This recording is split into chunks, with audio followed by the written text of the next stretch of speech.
Hello and welcome to Study English with Sarah. In today's lesson, we're going to explore a topic that I think almost everyone can relate to: procrastination. Why do we put things off? And what can we do about it? You'll read an article, practice your IELTS skills, and pick up some really useful vocabulary along the way. Don't forget to like and subscribe. Let's get started.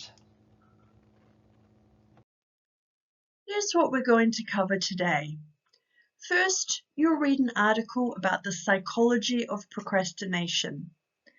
Then, practice IELTS true, false, and not given questions. After that, we'll go through some new vocabulary words. And finally, you'll have the chance to repeat those words for pronunciation practice. Before we start, a little personal note from me. My excuse for procrastinating is that I work better under pressure. At least, that is what I tell myself. I am not sure if it is actually true, but it makes me feel better when I put off tasks that need to be done. As well as keeping up with a busy house full of children, I often sit down and write a long list of everything I need to do. The idea is to cross things off one by one. The reality? I often only make it as far as writing the list. Still, knowing that so many people feel the same way is reassuring. And as long as the work gets done in the end, does it really matter when you start? Now let's read the article. I'll read each paragraph and then we'll move on to the questions. Listen carefully, and if you want to read along, feel free to pause the video.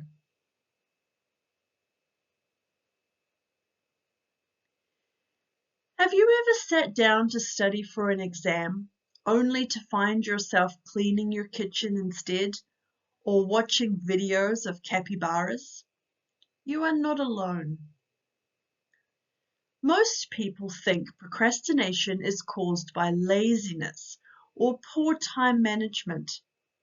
However, psychologists have discovered something surprising. It is actually about emotions.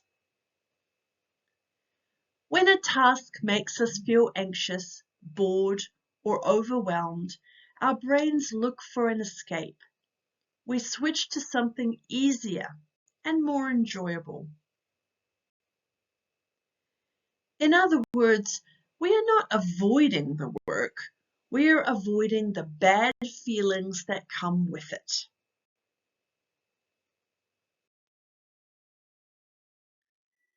To understand this better, imagine two characters in your brain. The first is the planner, who wants to achieve long-term goals and make sensible decisions. The second is the pleasure seeker, who only cares about what feels good right now. Most of the time, the pleasure seeker takes control. It leads us down a path of distractions, social media, snacks, cleaning. We only snap back to reality when a deadline gets close and panic sets in. This cycle of avoidance and last-minute rushing is exhausting, and it usually produces lower quality work.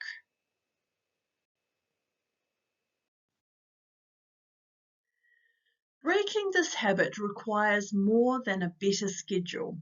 It requires a change in mindset. One powerful strategy is to forgive yourself for past procrastination. Research shows that students who forgive themselves after procrastinating on one exam actually study harder for the next one. When we reduce feelings of guilt and shame around a task, it feels less frightening. The pleasure seeker in our brain becomes less likely to run away from it.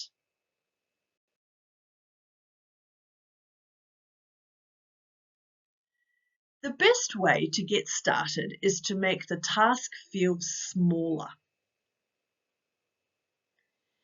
Instead of saying, I need to write this entire essay, say, I will open a blank document and write one sentence. This simple trick is sometimes called the 5-minute rule. Once you overcome the resistance to starting, momentum often carries you forward. Remember, the goal is not to be perfect. The goal is simply to begin.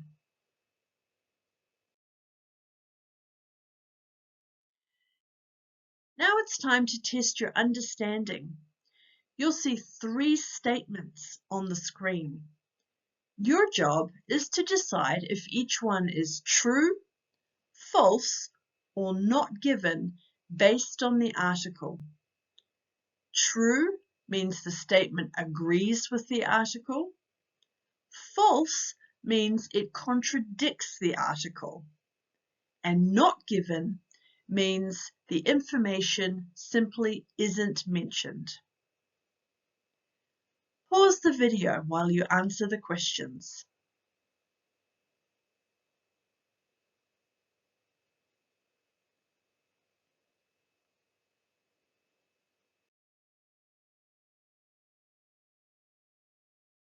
Here are your final 3 questions. Again, true, false, or not given. Take your time.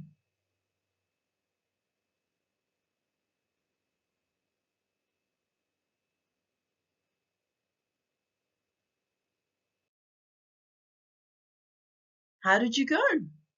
The full answer explanations for all 6 questions are available on my Substack, along with the complete vocabulary list and audio. You can join as a paid subscriber for just $5 New Zealand per month, much less than a coffee. The link is on the screen. I'd love to see you there.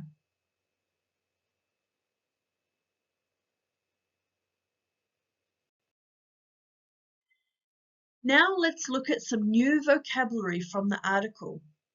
The full vocabulary list is available on my Substack blog. Go and check that if there are any other words you're unsure of. Let's look at the few I have listed below. Listen and repeat each word after me. Procrastination. Procrastination. The act of delaying or putting off tasks that need to be done. Let's put it in a sentence. Procrastination is one of the most common challenges for students.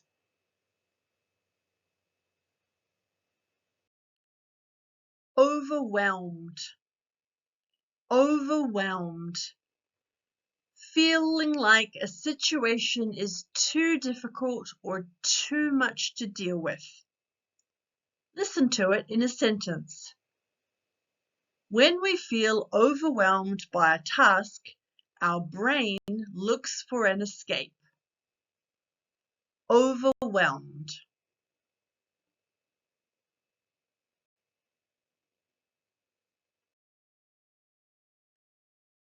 Avoidance. Avoidance. The act of staying away from something or someone. Listen to it in a sentence. The cycle of avoidance and last-minute rushing is exhausting. Avoidance.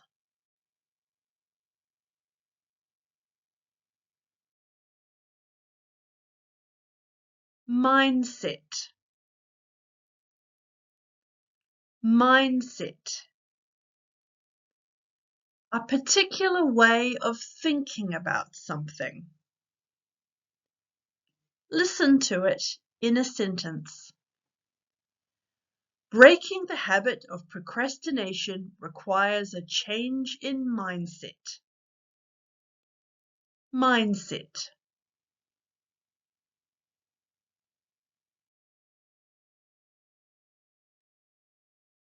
Forgive. Forgive. To stop feeling angry or upset with someone, including yourself. Listen to it in a sentence. Students who forgive themselves for procrastinating study harder next time. Forgive.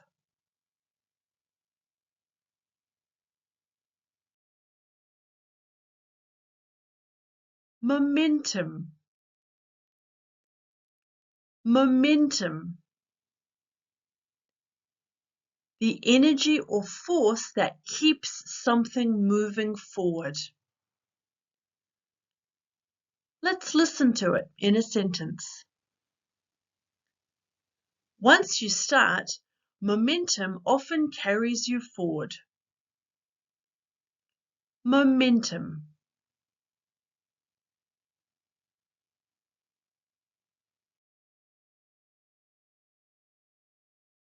Resistance. Resistance. The feeling of not wanting to do something. Let's listen to it in a sentence. Once you overcome the resistance to starting, things become easier. Resistance.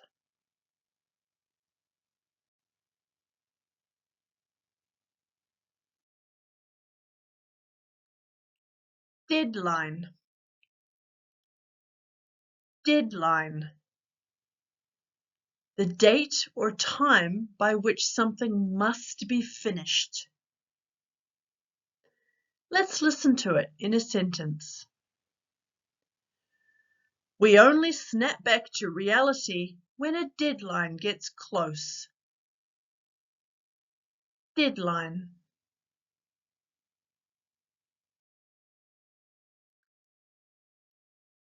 That's it for today. Thank you so much for watching. If you found this lesson helpful, please subscribe so you don't miss a new lesson each week. You can find the full lesson, answer explanations, and audio practice over at studyenglishwithsarah.substack.com. You can also follow me on Facebook and Instagram. The links are on the screen. I'll see you for next week's lesson. Bye.